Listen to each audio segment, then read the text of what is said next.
نحمده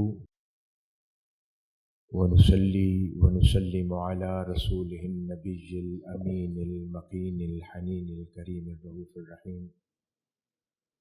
أما بعد، فأعوذ بالله من الشيطان الرجيم. بسم الله الرحمن الرحيم. وفوق كل ذي علم عليم. صدق الله مولانا العظيم. عزیز طلبہ، آج کی یہ الوداعی تقریب جو کہ در حقیقت فراغت کا دن ہے، یہ حقیقی معنوں میں فراغت کا دن نہیں ہے، یہ اللہ کے دین کی خدمت کے آغاز کا اعلان ہے۔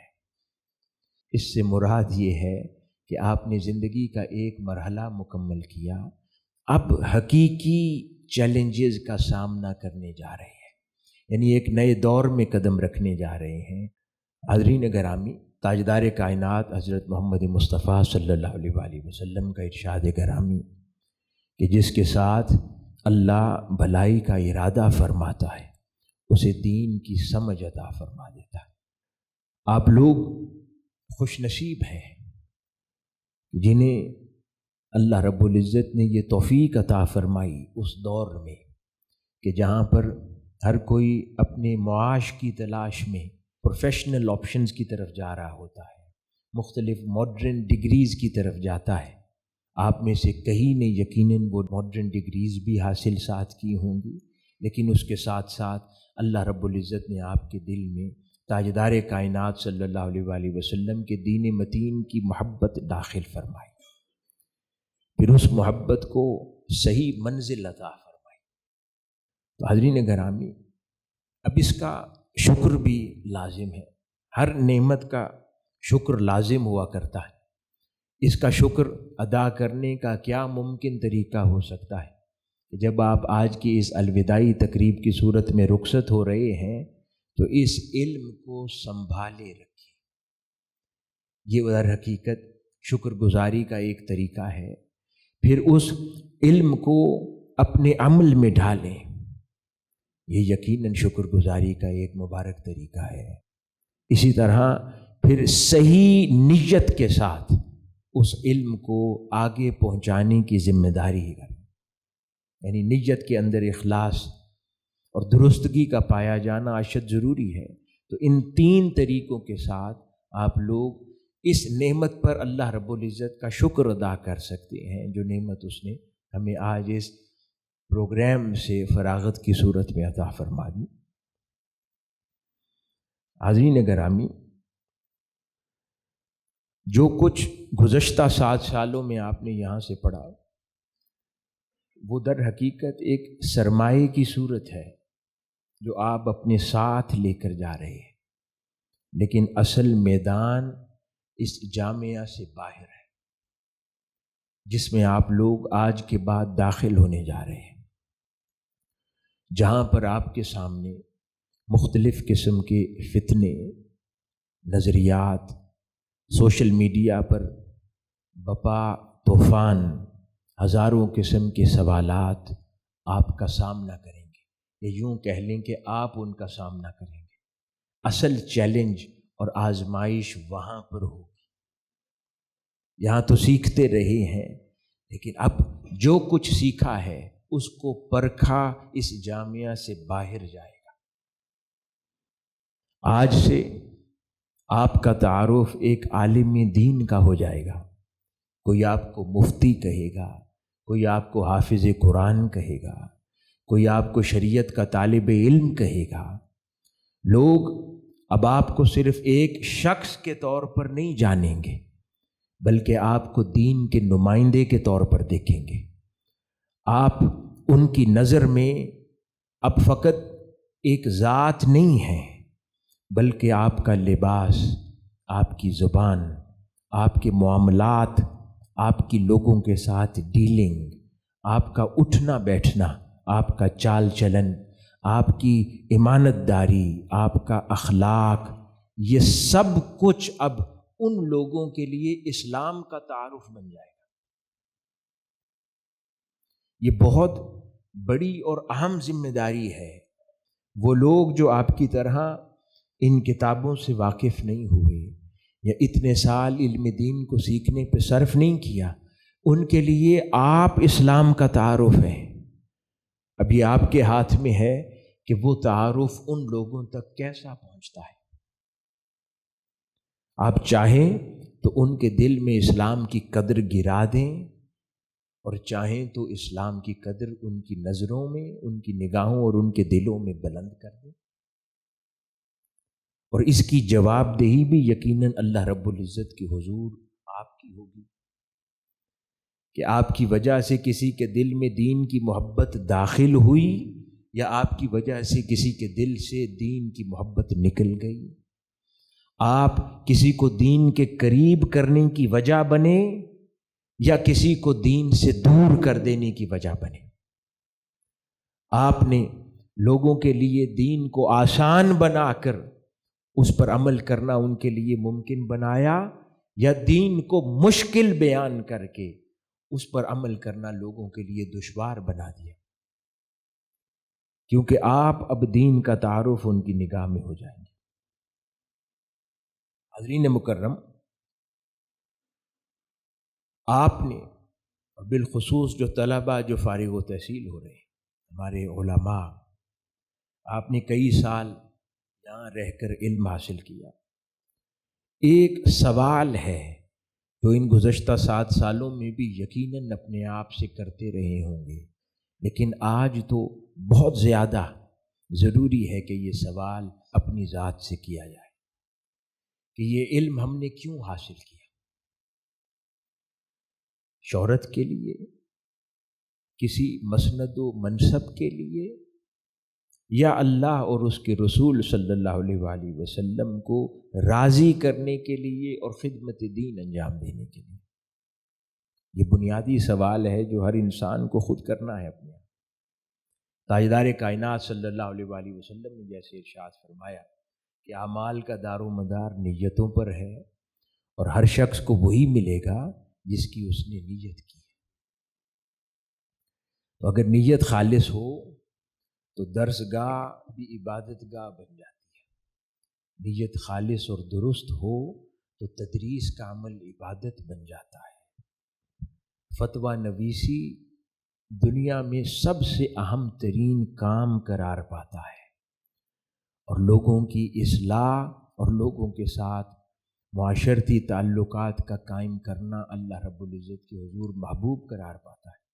لیکن اگر نیت درست نہ ہو، اس کی سمت درست نہ ہو، تو یہی علم بوجھ بن جاتا ہے، زبان سخت ہو جاتی ہے، دل سے نور ختم ہو جاتا ہے، اور علم رکھنے کے باوجود کلام میں تاثیر نہیں رہتی۔ انسان بہت بلند آواز کے ساتھ بہت کچھ زمانے میں کہتا رہتا ہے، لیکن اس کے کہے سے لوگوں کے دل نہیں پگھلتے، اس کے کہنے سے لوگوں کے دل نرم نہیں ہوتے، لوگوں کی اصلاح نہیں ہوتی، لوگوں کے احوال نہیں سنورتے۔ کیوں؟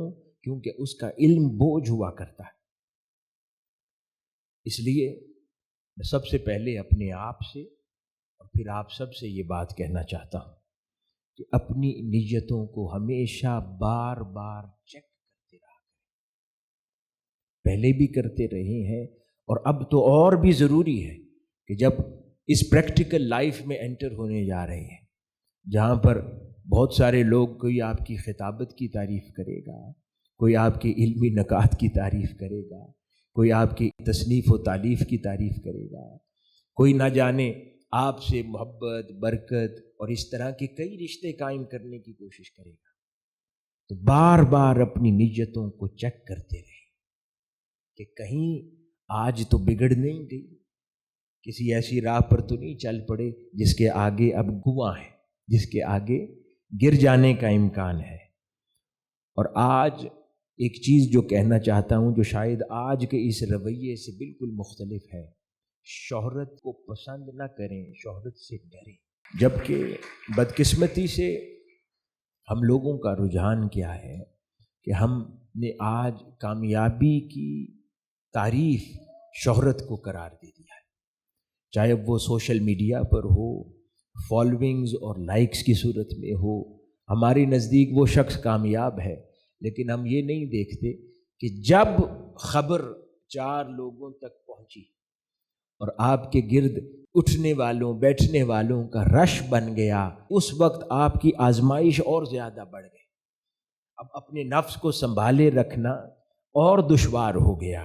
اب اپنے آپ کو اللہ اور اس کے رسول صلی اللہ علیہ وآلہ وسلم کی رضا کی خاطر راہ راست پر رکھنا اور محنت کرتے رہنا اب اور دشوار ہو گیا۔ جب تک انسان خلوت میں ہے، تنہائی میں ہے، کوئی جانتا نہیں ہے، اس کے لیے یہ سفر بہت آسان ہوتا ہے، لیکن جب جانتے ہیں لوگ، اب اس کے اوپر دوہری ذمہ داریاں ہوتی ہیں۔ جو اللہ رب العزت اس سے توقع رکھتا ہے وہ اس پہ بھی پورا اترنا چاہتا ہے، اور جو لوگ اس سے توقع رکھتے ہیں وہ اس پہ بھی پورا اترنا چاہتا ہے۔ یوں اس کی نیت میں اور اس کے اعمال میں ملاوٹ شروع ہو جاتی ہے کہ اب وہ اللہ رب العزت کی توقع پر پورا اترے یا لوگوں کی توقعات پر پورا اترے۔ جب تک وہ لوگوں کی توقعات اس سے نہیں جڑی ہوتی، وہ خالصتاً اللہ رب العزت کی رضا کے لیے ہی کام کر رہا ہوتا ہے۔ لیکن جہاں پر اس کو اب لوگوں کو بھی راضی کرنا ہے، اس کے لیے وہ مرحلہ، وہ رستہ، وہ سفر اتنا دشوار ہو جاتا ہے۔ اس لیے شہرت سے ڈریں۔ جب تک اللہ رب العزت غیر معروف رکھے، یہ اس کا کرم ہے، یہ نعمت ہے کہ جتنے کم لوگ جانیں اتنا وہ اپنے ذاتی سفر پر، علمی سفر پر، روحانی سفر پر، اللہ کے دین کی خدمت کے سفر پر اپنے فوکس کو مینٹین کر سکتا ہے۔ جب جب لوگ اسے جاننا شروع کر دیتے ہیں، بس اس کے بعد اس کی زندگی دشوار ہو جاتی ہے۔ پھر اس کے نفس کو راہ راست پر رکھنا بہت مشکل ہو جاتا ہے۔ اس لیے شہرت سے ڈرے۔ پھر یہ ریاکاری لے کر آتی ہے۔ جب لوگوں کی توقعات آپ سے بہت ساری وابستہ ہو جاتی ہیں نا، یا آپ لوگوں کی توقعات بڑھا لیتے ہیں، خود اپنے ہی عمل کے نتیجے میں لوگوں کی توقعات جب اپنی ذات سے جوڑ لیتے ہیں اور بڑھا لیتے ہیں، تو پھر ممکن ہے پاس 10% ہو، لوگوں کی توقعات آپ سے 50% کے برابر ہوں، تو پھر اس 50% کو آپ 40% ریاکاری سے کور کرنے کی کوشش کرتے ہیں۔ یہ ایک اور مصیبت انسان کے ساتھ آ جاتی ہے۔ وہ پھر جو 40% کی ریاکاری ہے، وہ انسان کو روحانی طور پہ -30% لے جاتی ہے۔ 10% جو اس نے کنٹریبیوٹ کیا ہوتا ہے اس کو بھی جلا دیتی ہے، اور اس کو 30% منفی یعنی مائنس میں لے جاتی ہے اس کے سارے عمل کو۔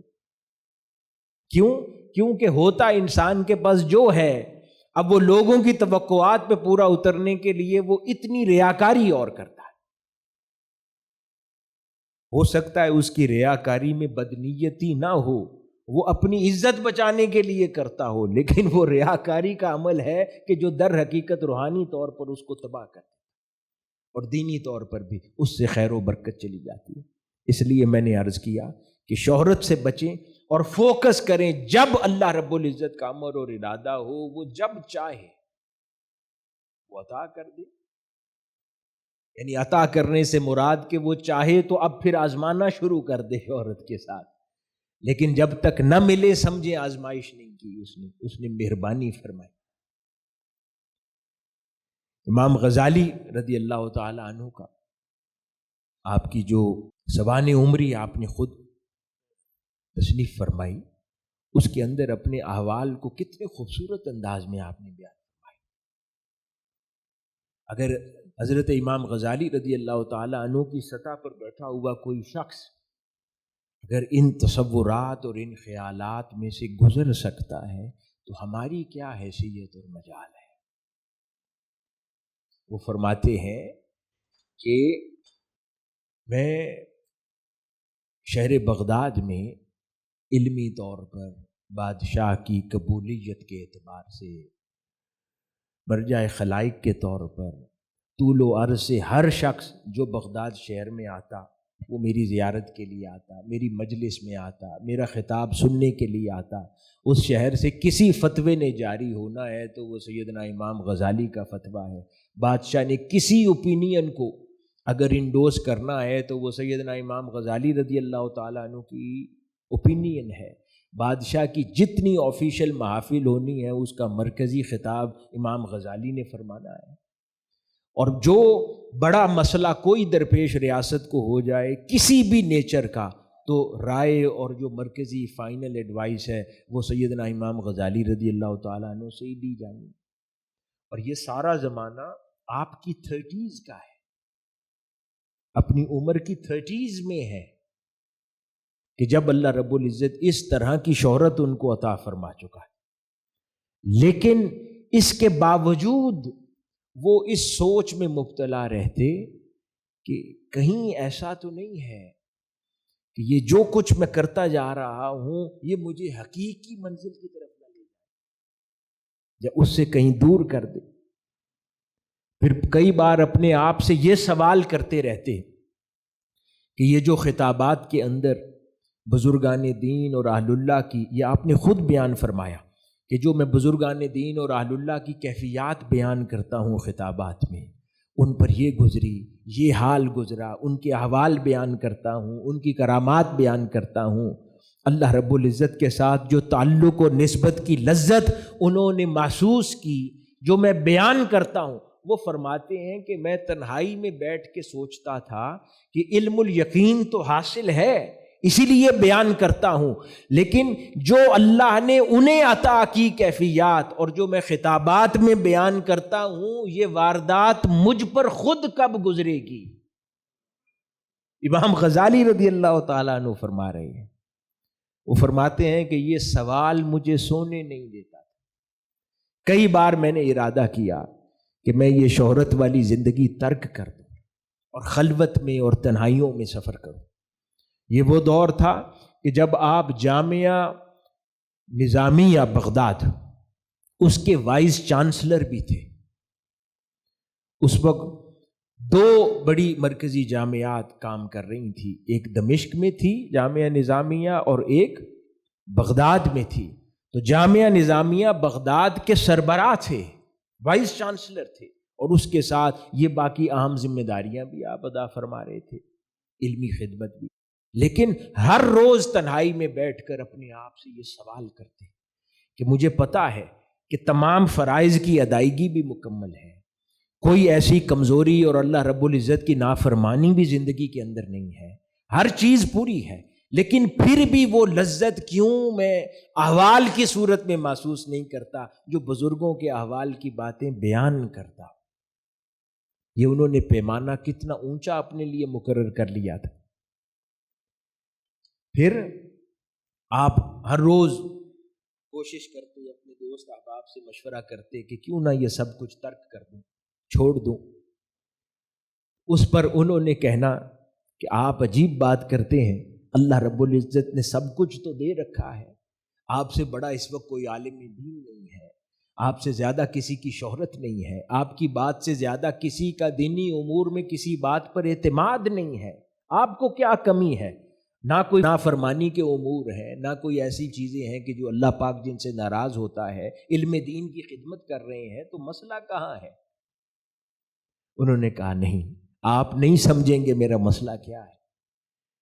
تو پھر کوشش کرتے، ارادہ کرتے سب کچھ ترک کروں، پھر یکا یک چھوڑ دیتے ان کی باتوں سے۔ ایک روز اللہ رب العزت کی حضور دعا کی کہ میں روز ارادہ کرتا ہوں اور کمزور ہو جاتا ہوں، میری مدد فرما۔ تو فرماتے ہیں کہ اللہ پاک نے ایک دن میں صبح اٹھا تو میری زبان بند فرما دی، پھر جہاں بھر کے حکیم اور اطباء وہ جمع ہو گئے، ان کو اب تشخیص نہ کر پائیں کہ یہ اس کا علاج کیا ہے، مسئلہ کہاں ہے۔ تو انہوں نے نتیجتاً یہ کہا کہ یہ کوئی اور معاملہ ہے، میڈیکلی تو کوئی ایشو نہیں لگتا کہ زبان بند ہو گئی۔ کہتے ہیں کہ وہ وہی جو زبان تھی جس نے سب کو میرے ارد گرد بٹھا رکھا تھا، اب وہ آہستہ آہستہ لوگ چھٹنے لگے، بادشاہ کو میری ضرورت اب کم کم محسوس ہونے لگی۔ فرماتے ہیں میرے لیے فیصلہ پھر آسان ہو گیا، میں نے جو کچھ میرے ہاتھ میں تھا وسائل کی صورت میں، وہ میں نے اپنی اہل خانہ میں تقسیم کیا، ان سے رخصت لی اور حرمین شریفان کا کہہ کر نکلا، اور بعد ازاں پھر شہر دمشق چلا گیا۔ فرماتے ہیں کہ 10 سال پھر میں شہرت سے گمنامی میں چلا گیا۔ میں نے جو عرض کیا نا کہ شہرت سے ڈریں، ہم لوگ اپنا سارا سفر اس طرف کرتے ہیں، اور امام غزالی کی سطح پر بیٹھا ہوا کوئی شخص وہ بتا رہے ہیں کہ میں نے وہ سب کچھ رکھ کر جب کچھ نہ پایا تو میں نے اسے ترک کرنے کا ارادہ کیا اور گمنامی میں چلا گیا۔ اور 10 سال وہ فرماتے ہیں کہ اب لوگ مجھے جانتے نہ تھے شہر دمشق میں جامعہ اموی دمشق اور اسی طرح دیگر جامعات کے میناروں میں خلوت میں بیٹھتا تھا جا کر، اور گھنٹوں گھنٹوں مراقبہ کرتا، ذکر اذکار میں مصروف رہتا، جو بزرگان دین سے میں نے ذکر حاصل کیے تھے وہ کرتا رہتا۔ تو یوں 10 سال گمنام ہو گیا۔ 10 سال بعد وہ کہتے ہیں کہ تاجدار کائنات صلی اللہ علیہ وآلہ وسلم نے پھر مہربانی فرمائی۔ 10 سال کی گمنامی کی ریاضت کے بعد آقا علیہ الصلوۃ والسلام نے فرمایا کہ غزالی اب واپس شہر بغداد لوٹ جاؤ، کرو وہی جو کرتے تھے، پہلے اپنی مرضی سے کرتے تھے، اب ہمارے حکم پہ کرو، یعنی اب ہماری نوکری کرو۔ وہ فرمانے لگے کہ مجھے اب وہ 10 سال کی گمنامی میں مزہ آنے لگا تھا، ایک دن خواب دیکھا نہ اٹھا، اگلے دن کچھ روز بعد پھر خواب آیا، پھر بھی اب وہ جو لذت تھی گمنامی کی وہ میں انجوائے کرتا تھا، تیسری بار پھر خواب آیا تو میں نے خیال کیا کہ اب آقا علیہ الصلوۃ والسلام ناراض ہوں گے، تو میں نے پھر ارادہ کیا اور واپس شہر بغداد پہنچا۔ کہتے ہیں اور کام جا کر وہی شروع کیا جو پہلے بھی کرتا تھا، بس فرق اتنا تھا کہ پہلے جو کچھ کرتا تھا تو بادشاہ سے رعایا تک ہر کسی سے پذیرائی ملتی تھی، اب جو کچھ کرتا تھا صرف مخالفت ہی ہوتی تھی۔ تو میں سمجھ گیا کہ جب کوئی کسی کے کہنے پہ کچھ کرتا ہے تو مخالفت وہ پیمانہ ہے اس کی سچائی کی، لیکن پہلے جب اپنے لیے کرتا تھا تو تعریفیں ملتی تھی، اب جب کسی کی نوکری کر رہا تھا تو مخالفت تھی۔ تو اس سے پہلے جو کچھ فرماتے رہے اس کی الگ تاثیر تھی، لیکن وہ کتاب جس نے سیدنا امام غزالی رضی اللہ تعالیٰ عنہ کو قیامت تک کے لیے حجت بنا دیا، جسے ہم احیاء علوم الدین کہتے ہیں، وہ پھر بعد میں نوکری کے دور میں لکھی گئی کتاب ہے، جس نے امام غزالی کو امام غزالی بنا دیا۔ میں نے عرض کیا کہ یہ شہرت کو ترک کر کے جو حاصل تھی اسے چھوڑ کے پھر اللہ رب العزت نے اپنی طرف حصول و وصول کی راہ دکھائی۔ یہی احوال سیدنا شیخ اکبر محی الدین ابن العربی رضی اللہ تعالیٰ عنہ کی، اللہ رب العزت نے ایک بہت پذیرائی دے رکھی تھی، ایک شہرت کا عالم تھا، اور آپ جامعہ نظامیہ دمشق کے وائس چانسلر تھے، یعنی یہ وہ صوفیاء ہیں کہ یہ علمی قدر رکھتے تھے اور بڑے بڑے منتظم بھی تھے، علمی مقام رکھنے والے، اور ایک شہرا تھا، حلقہ رکھنے والے لوگ تھے، اور ان شہرت کی بلندیوں پر شہرت کو ٹھوکر ماری، کیونکہ اصل مقصد حیات ان کے اندر چراغ بن کے جل رہا تھا۔ تو وہ اس کی تلاش میں وہ سب کچھ چھوڑ کے حرم مکہ کی طرف چلے گئے، 2.5-3 سال وہاں جھاڑو دیتے رہے، اور فتوحات مکیہ حضور شیخ اکبر محی الدین ابن العربی نے حرم مکہ 2.5 سال جھاڑو دیتے ہوئے لکھی۔ یہ ساری بلندیاں اور شہرتیں ترک کر کے حرم مکہ میں جھاڑو دینا شروع کر دیا۔ اس لیے یہ بہت ضروری ہے اس حقیقت کو سمجھنا کہ حقیقت کہاں پوشیدہ ہے، کہ کس سفر میں کس راہ پہ اللہ رب العزت نے منزل رکھی ہے۔ اس لیے میں نے عرض کیا کہ شہرت سے ڈریں، کیونکہ شہرت ریاکاری پہ مجبور کرتی ہے، اور پھر اپنی ہر کوشش اور محنت کا حقیقی مقصد اللہ رب العزت کی اور تاجدار کائنات صلی اللہ علیہ وآلہ وسلم کی رضا کو ہی اسی طرح میرے عزیز طلباء اور معزز شرکاء، بنی اسرائیل کا ایک اور واقعہ جو کہ روایات میں آیا، ہم نے سن رکھا ہے کہ کچھ علماء کا حال بیان کرتے ہوئے یوں مثال دی گئی کہ جیسے کوئی گدھا کتابیں لادے گھوم رہا۔ اب یہ بڑی سخت مثال ہے، لیکن اس کے اندر ایک سبق پوشیدہ ہے۔ وہ کیا ہے کہ علم کسی انسان کی زبان پر تو ہو، اس کی کتابوں میں بھی ہو، درس و تدریس کے پروسیس میں، کلاس رومز میں بھی ہو، لیکن وہ ہو علماء میں، لیکن نظر میں حیا نہ ہو۔ وہ علماء میں کہلائے مگر دل میں خوف الہی نہ ہو۔ وہ کہے تو علماء میں اپنے آپ کو، لیکن اس کے ہاتھ میں امانت نہ ہو محفوظ۔ وہ کہے تو اپنے آپ کو علماء میں، لیکن جو اس کے معاملات لوگوں کے ساتھ ہوں اس میں سچائی نہ ہو۔ تو اس کا مطلب ہے کہ ہم دین کو تقویت دینے کی وجہ نہیں بنیں گے، دین کو تکلیف پہنچانے کی وجہ بن جائیں گے۔ تو اگر انسان یہ نہ کر سکے تو کم از کم اپنے وجود کو، دین کو اور نقصان پہنچانے کی وجہ نہ بنائے۔ تو پھر یہ علم جو ہم نے حاصل کیا ہے یہ ہمیں فائدہ دینے کی بجائے ہمیں نقصان پہنچائے گا۔ وہ کیسے؟ اگر بطور عالم دین مسند پر جمعہ کے خطابات میں جو ہمارے پاس آئے اس کو ہم نماز اور نماز کے مسائل تو بتائیں، لیکن ہماری زندگی میں اگر نماز پنجگانہ کی پابندی نہ ہو تو پھر یہ علم ہمارے لیے بوجھ ہے۔ زکوٰۃ کے مسائل اور احکام تو بتائیں، لیکن اس زکوٰۃ کی جس کو اللہ رب العزت استطاعت دے اس کی پوری طرح ادائیگی، اس کی اہمیت کو ہم اپنے اوپر خود نہ سمجھیں، اور ہم مختلف فتاوی جات کی شکل میں اور علمی صورتیں نکال کر ہم زکوٰۃ سے جان چھڑاتے رہیں اور اس کی طرف دل اور احساسات کی توجہ نہ ہو، تو اس کا مطلب ہے کہ ہم پھر اس کی حقیقت سے سمجھنے سے قاصر ہو گئے۔ اسی طرح آقا علیہ الصلوۃ والسلام کے اخلاق حسنہ پہ تو درس و تدریس کریں، لیکن ہماری گفتار نرم نہ ہو، ہمارے اخلاق اچھے نہ ہوں، ہمارے اندر تحمل نہ ہو، بطور دین کے طالب علم ہم برداشت کا نمونہ معاشرے میں نہ بنے، تو پھر بھی ہمارے لیے یہ علم بوجھ بن جائے۔ تو ہمیں اس علم کو بوجھ نہیں بنانا، اپنے لیے فائدہ بنانا ہے۔ اب یہاں سے فارغ و تحصیل ہو جانے کے بعد امت اور معاشرے کی طرف جو ذمہ داریاں ہم پر عائد ہوتی ہیں،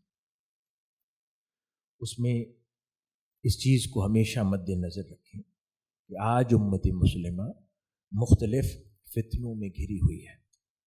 کہیں پر عقیدے کے فتنے ہیں، کہیں اخلاق کی بگاڑ ہے، کہیں بے حیائی ہے، کہیں مادہ پرستی ہے، کہیں دنیا داری کی رغبتیں ہیں، کہیں سوشل میڈیا کا غلط استعمال ہے، اور پھر نوجوان نسل کی دین سے دوری۔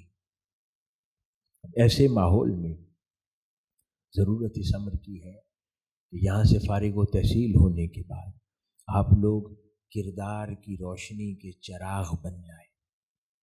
اب جہاں جائیں خیر کے سفیر بن کے رہیں، لوگوں کو اللہ اور اس کے رسول صلی اللہ علیہ وآلہ وسلم کی ازواج کے ساتھ وابستہ کرنے والے بنے، مسجدوں کو آباد کرنے والے بنے، اللہ اور اس کے رسول صلی اللہ علیہ وآلہ وسلم کی محبت کی محافل سجانے والے بنے، اور اختلافات جو کہ یقیناً درپیش ہوں گے آپ سب کو، ان اختلافات میں ہمیشہ نرمی اور حکمت کے ساتھ بات کریں، کیونکہ یہ وہ چیزیں ہیں کہ جو اس درسگاہ کا خاصہ ہے، جو شیخ الاسلام پروفیسر ڈاکٹر محمد طاہر القادری مدث اللہ العلی نے ہمیں عطا فرمایا۔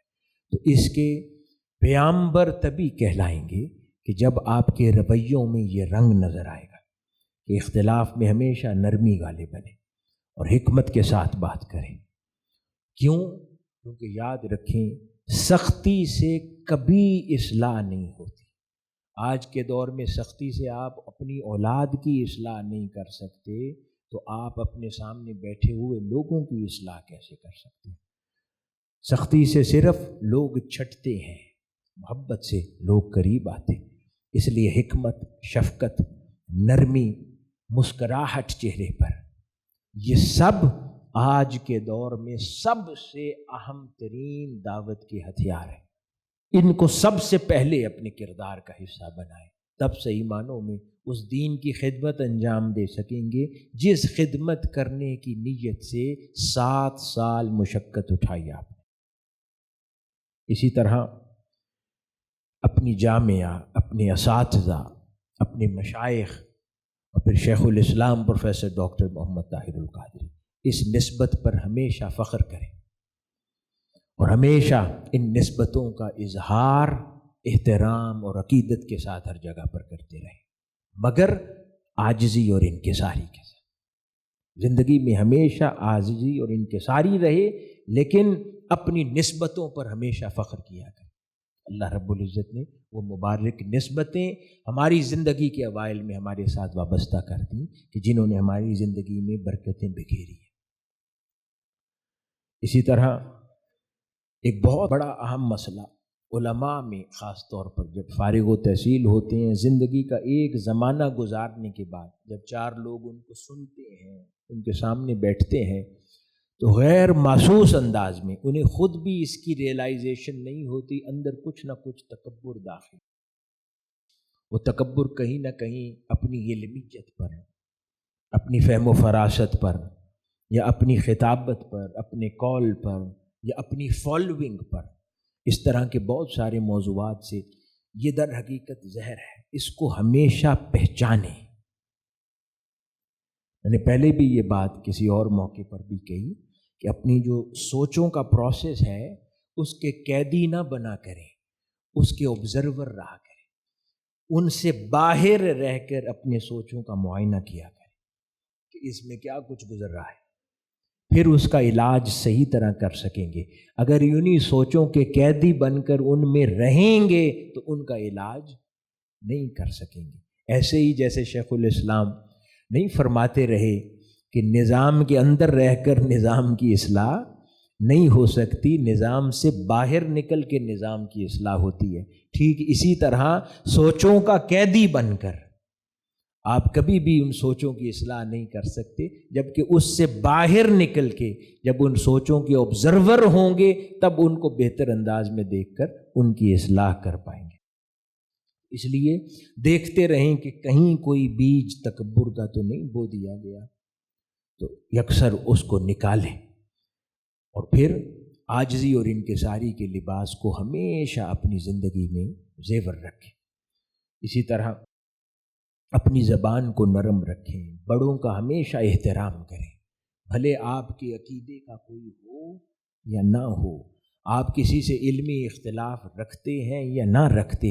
ایک علم کے طالب علم کی اور دین کے طالب علم کی شان یہ ہے کہ وہ احترام کے ساتھ پیش آتا ہے، اپنوں سے، پرایوں سے، یہاں تک کہ دشمن سے بھی، اور مسلم سے، کافر سے، جس کو سمجھیں جس کو نہ سمجھیں. احترام انسانیت اور احترام کا رویہ وہ ملحوظ خاطر رہنا چاہیے. اور چہ جائے کہ ان کی بات کریں کہ جو آپ کے اپنے اساتذہ اور مشائخ ہوں تو ان کے ساتھ تو یقیناً بدرجہ زیادہ طریقے کے ساتھ احترام زندگی پر ہمیشہ لازم رہے. یہ احترام جل جاتا ہے کہ جب تکبر کے بیج انسان کے دل میں پیدا ہو جائے تو احترام پیچھے رہ جاتا ہے. ہمیشہ اپنے اوپر احترام کو غالب رکھا کریں، چھوٹوں کے ساتھ شفقت، پیار اور محبت کے ساتھ پیش آئے، نرمی اور تواضع کے ساتھ پیش آئے. آپ کے چلنے پھرنے میں، آپ کے اٹھنے بیٹھنے میں وقار ہو، لیکن عاجزی اور انکساری کے ساتھ. علمی اور علم دین کے طالب علم ہونے کے ناطے شخصی وقار ضروری ہے، لیکن وقار اور تکبر میں فرق ہوا کرتا ہے. وقار رکھیں لیکن عاجزی اور انکساری کا پیکر رہیں. جس سے کبھی ملیں، ساری زندگی شیخ الاسلام کے جن طریقوں کو دیکھا ہے اس کے مطابق ادب احترام کے ساتھ زندگی کا اس سے یقیناً آپ کے کلام میں اور آپ کے کہنے میں اللہ پاک تاثیر بھی بڑھاتا چلا جائے اور اس میں اور برکات سے نوازتا چلا جاتا ہے۔ ایک چیز ہمیشہ جو ذہن میں رکھیں اور اس کو کبھی فراموش نہ کریں، قرآن مجید کا وہ آیت مبارکہ کا مقام جو میں نے ابتدا میں تلاوت کی، اعوذ باللہ من الشیطان الرجیم وفوق کل ذی علم علیم، کہ ہر جاننے والے کے اوپر ایک اور زیادہ جاننے والا موجود ہے۔ اس کو کبھی فراموش اس خیال کو نہ کریں، یہ خیال آپ کے اندر تکبر نہیں آنے دے گا۔ جس دن یہ سمجھ لیں کہ میری رائے حتمی ہے، آخری ہے، مجھ سے بہتر کوئی سوچ نہیں سکتا، مجھ سے بہتر کوئی کہہ نہیں سکتا، مجھ سے بہتر کوئی سمجھ نہیں سکتا، اس کا مطلب سمجھیں کہ اب آپ کے اندر تکبر پیدا ہو۔ نہیں تو ہمیشہ اپنے آپ کو open for adaption, open for understanding, open for seeking knowledge, open for learning, ہمیشہ اپنے آپ کو رکھیں۔ کوئی نئی سوچ دلیل کے ساتھ آ جائے تو اپنے ذہن اور دل کو کھلا رکھیں کہ اسے سیکھو۔ اسی طرح کیونکہ انسان جو ہے جتنا بھی ساری زندگی پڑھ لے اس کی پھر بھی معلومات محدود ہی رہتی ہے، یعنی یا تو پھر وہ چیٹ جی پی ٹی بن جائے۔ تو انسان کی جتنی بساط ہے اس کے مطابق اس کی معلومات محدود ہی رہتی ہیں۔ تو کبھی کوئی آپ کو یا آپ کی کسی بات کو چیلنج کرے، اس کو ری چیک کریں احترام کے ساتھ، وہاں پر اپنی انا اور ایگو کو آڑے نہ لے آئیں، کہیں کہ ٹھیک ہے مجھ سے یہ غلطی ہو سکتی ہے۔ اگر آپ اپنے آپ کو درست پائیں تو اللہ کا شکر ادا کریں، اگر غلط پائیں تو اصلاح کریں، اور جس نے آپ کی طرف متوجہ کیا چاہے وہ غلط ہی تھا، متوجہ کرنے والے کی پھر بھی اصلاح کریں۔ سیدنا عمر فاروق رضی اللہ تعالیٰ عنہ فرمایا کرتے تھے کہ اللہ بھلا کرے اس شخص کا کہ جو مجھے میری غلطیوں کا تحفہ دیتا ہے۔ میں اس کے لیے بھلائی کی دعا کرتا ہوں جو مجھے میری غلطیوں کا تحفہ دیتا ہے، یعنی میری غلطیوں کمزوریوں پر نشاندہی کر کے مجھے بتاتا ہے۔ اگر یہ اوپننس رہے گی اور اپنی غلطیوں کی نشاندہی کروانے کے لیے انسان ساری زندگی آمادہ رہے تو پھر اس کے اندر اللہ رب العزت اس کو ہر اگلے دن اجلا سے اجلا کرتا چلا جاتا ہے۔ لیکن کوئی آدمی اوپن فار کنسٹرکٹیو ایڈوائس نہ ہو تو اس کا مطلب ہے کہ اس نے آغاز سفر سے ہی اپنے آپ کو تباہ کر لیا، کیونکہ کوئی اس کو اصلاحی بات کرے تو اسے غصہ آتا ہے، اصلاحی بات کرے تو وہ چڑھتا ہے، اس کی ایگو سر اٹھاتی ہے۔ اس کا مطلب ہے کہ نفس اس کا بہت تکڑا ہے اور شعور اس کا بیمار ہے، اور جس کا شعور زندہ ہوتا ہے، صحت مند ہوتا ہے، اور نفس اس کا کمزور ہوتا ہے اور اس پر شعور اور جو روحانی فکر ہے وہ غالب آ چکی ہوتی ہے، تو وہ اپنے آپ کو اصلاح کے لیے ہمیشہ اوپن رکھتا ہے۔ تو اس لیے ہمیشہ انسان کے اندر غلطی کرنے کا امکان پایا جاتا ہے، اور اس کو ملوز خاطر عمر بھر رکھے۔ پھر اپنے اساتذہ اور مشائخ جب مشکل سوالات و مشکل مراحل زندگی میں آئیں، ہمیشہ ان کے ساتھ جڑے رہیں، کنسلٹ کرنا نہ بھولیں۔ ہمیشہ سمجھیں کہ ایک آدمی کی سوچ ایک ہے، 10 آدمیوں کی سوچیں 10 ہیں، کولیکٹیو وزڈم۔ ہر مسئلے بڑے چھوٹے کے اندر اپنے بڑوں کو، بزرگوں کو، مشائخ کو، انہیں کنسلٹ کریں، تو پھر وہ زندگی میں آپ کو ہمیشہ خیر کے اوپر اور اپنی اصل اور تنے سے جڑے رہیں گے، تو پھر ہمیشہ خیر کے اوپر قائم رہتا ہے انسان۔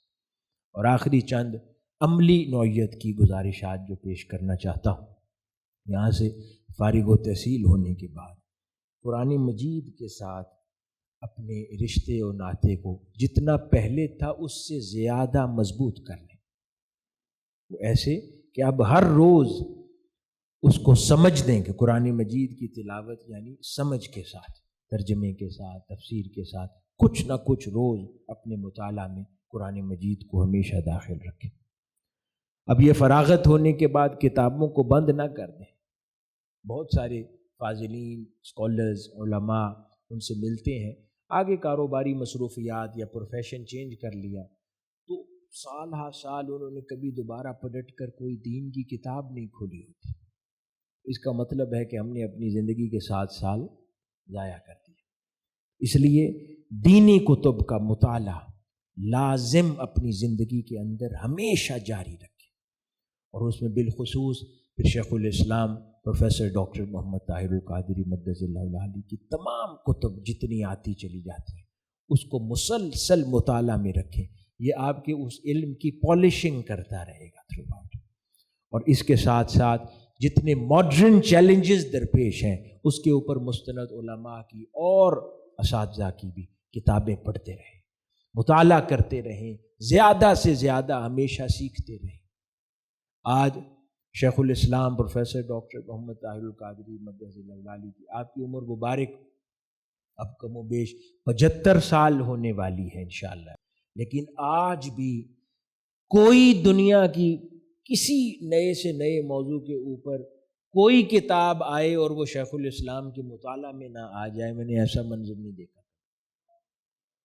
کوئی نئی سائنٹیفک، کوئی ڈی این اے کے اوپر، کسی انجینئرنگ پر، بایولوجیکل انجینئرنگ پر، دنیا کے کسی موضوع پر ایڈوانس سے ایڈوانس کتاب جو آتی ہے.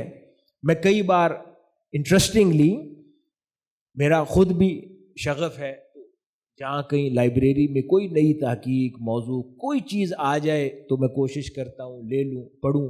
کچھ مرتبہ جب مجھے سفر کا اتفاق ہوا، کینیڈا گیا، تو ذہن میں ایسے خیال آیا کہ یہ بالکل ہی ایک نئی تحقیق آئی ہے، تو اس کے بارے میں حضور شیخ الاسلام کی خدمت میں عرض کروں گا. وہ پہلے میں نے ان کے ٹیبل پہ کتاب پڑھے دیکھی ہے، وہ ریک میں لگی ہوتی ہے. اتنا زیادہ اپنے آپ کو مطالعہ کے ساتھ اپ ٹو ڈیٹ رکھنا، یہ کامیابی ہے بطور علم دین کے طالب علم کی. کیونکہ نئے دور میں کچھ نہ کچھ نئی تحقیق، نئی ڈیولپمنٹس ایجوکیشنل یہ ہوتی چلی جا رہی ہیں. آپ نے جہاں اپنے اوپر بریک لگائی آپ آؤٹ آف ڈیٹ ہو جائیں گے، آپ ارریلیونٹ ہو جائیں گے. جتنا آپ اپنے آپ کو کانٹینیوسلی اپڈیٹ رکھیں گے تھرو ایجوکیشن، مطالعہ اور ماڈرن جتنی بھی تحقیقات ہیں ان کے بارے میں پڑھتے رہیں ہمیشہ، تبھی آپ ان کو اسلام سے جوڑ سکیں گے اور نئے پیدا ہونے والے سوالات کو بھی تبھی ایڈریس کر پائیں گے. اگر آپ پرانی کتب جو آپ کی فنی کتب تھیں، آپ نے جن کو پڑھا، بس انہی تک اگر اکتفا کر لیں گے اور اپنی سفر کو روک لیں گے تو نئے جو ادوار کے سوالات اور چیلنجز ہیں ان کو کیسے ایڈریس کر پائیں گے. اس لیے مطالعہ کنٹینیو کرتے رہا کریں. بزرگوں کا احترام، اس کو ہمیشہ اپنے اوپر ملحوظ ہے. ممکن ہے آپ کو کسی کی رائے کے ساتھ اتفاق نہ ہو، آپ ایگری نہ کرتے ہوں، کسی کے ساتھ علمی مسئلے پر اختلاف رکھتے ہوں، لیکن ان تمام اختلافات سے اوپر احترام ہے. آپ کو کوئی بھی بات سمجھ نہ آئے احترام کرنے کی، اللہ پاک تو سفید بالوں کا بھی احترام فرماتا ہے. اتنا زیادہ اپنے اوپر احترام کو ملحوظ خاطر رکھیں. اس کی بھی برکات ہے، ہمیشہ زندگی کو میسر آتی ہے. وقت کی ہمیشہ قدر کریں، لغویات میں وقت کو صرف نہ کریں. اور آج کل تو سوشل میڈیا کے اوپر وقت کو ضائع کرنا تو بڑا آسان ہے. تو اپنے آپ کو، اپنے وقت کو پروڈکٹیو بنائیں اور مطالعہ میں اپنے وقت کو، زندگی میں جو وقت میسر آئے مطالعہ میں صرف کریں. اس سے یقیناً یہ ساری چیزیں فریش رہیں گی، الائیو رہیں گی، زندہ رہیں گی. اور اخلاق کو ہمیشہ خوبصورت رکھیں، چہرے پر وقار رکھیں، زبان نرم رکھیں، اپنے کردار میں شرافت رکھیں. لوگ آپ کو دیکھیں تو انہیں دین یاد آئے، لوگ آپ کو دیکھیں تو اللہ اور اس کے رسول صلی اللہ علیہ وآلہ وسلم کی تعلیمات یاد آئے. ایسے ہمیشہ بن کر رہیں. مشکل ہے، لیکن اب ان ایجوکیشنل سرٹیفکیٹس کے ساتھ اب یہ ذمہ داری ہے جس کو نبھانا اشد ضروری. آخر میں اللہ رب العزت کی بارگاہ میں دعا گو ہوں کہ ہمارے فارغ و تحصیل ہونے والے معزز طلباء اور علماء کرام ہیں، اللہ پاک آپ سب کے علم میں برکت عطا فرمائے، اس میں وسعت عطا فرمائے اور اخلاص نیت نصیب فرمائے. اور قرآن مجید اور احادیث مبارکہ اور بزرگان دین کی تعلیمات کا جو حقیقی فیض ہے اس کا امین اللہ پاک ہم سب کو اور آپ سب کو بننے کی توفیق مرحمت فرمائے۔ والدین کی قربانیوں کا ہمیشہ ہم لحاظ رکھیں، اور اللہ رب العزت آپ سب کے والدین کی ان خدمات کو اپنی بارگاہ میں قبول فرمائے، اساتذہ کی خدمات کو بارگاہ میں قبول فرمائے، اور اللہ پاک ہمیشہ آپ سب کو ہدایت کے رستے پر کاربند اور گامزن رہنے والوں میں شامل رکھے، فتنوں سے محفوظ رکھے، اور دلوں میں ہمیشہ تواضع، انکساری، خشیت الہی اور محبت رسول صلی اللہ علیہ وسلم کے چراغ جلتے رہیں۔ اللہ پاک اس عظیم جامعہ اسلامیہ منہاج القرآن اس کو ہمیشہ شاد اور آباد رکھے، اس کے اساتذہ کو ہمیشہ مصروف عمل رکھے خیر پر، اور اسی طرح علم کا نور عام کرتے رہے۔ حضور شیخ الاسلام پروفیسر ڈاکٹر محمد طاہر القادری مدظ اللہ علیہ کی فیوزات برکات کو ہم سب کے شامل حال رکھے، اور ان کو صحت، عافیت، سلامتی والی عمر خضر اللہ پاک عطا فرمائے، تاکہ ان کی تعلیمات، ان کے فیوزات، برکات، اس میں ہم اللہ اور اس کے رسول صلی اللہ علیہ وسلم کے دین کو بہتر انداز میں سمجھ کے اس کی خدمت انجام دیتے رہیں۔ اور اللہ پاک ہمیشہ تواضع، انکساری والا رکھے، اور وسعت قلب والا رکھے، نرم رکھے، اور اختلافات سے دور رکھے، اور معاشرے میں محبت کو عام کرنے والا رکھے، اور اللہ پاک اپنے بندوں میں ہمیں شامل فرمائے۔ صلی اللہ تعالیٰ علی خیر خلق نور عرش محمد رسول اللہ صلی اللہ علیہ وسلم۔ السلام علیکم ورحمۃ اللہ وبرکاتہ۔